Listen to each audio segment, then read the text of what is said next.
ఆలయ సంప్రదాయాల ప్రకారం ఏదైనా ఆలయం దగ్గర ఒక తేడా జరిగినప్పుడు, అపవిత్రమైనప్పుడు అక్కడ ఇమ్మీడియట్‌గా ఆలయం మూసేసి సంప్రోక్షణ కార్యక్రమం చేపడతారు.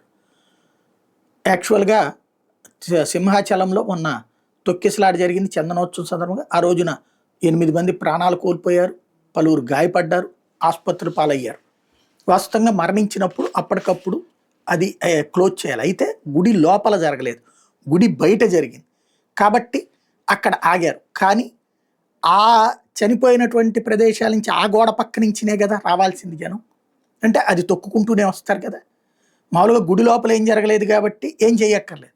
కానీ ఆ చనిపోయినటువంటి వాళ్ళ మృతదేహాలు తొలగించిన తర్వాత అక్కడి నుంచినే నడుచుకుంటూ వస్తారు.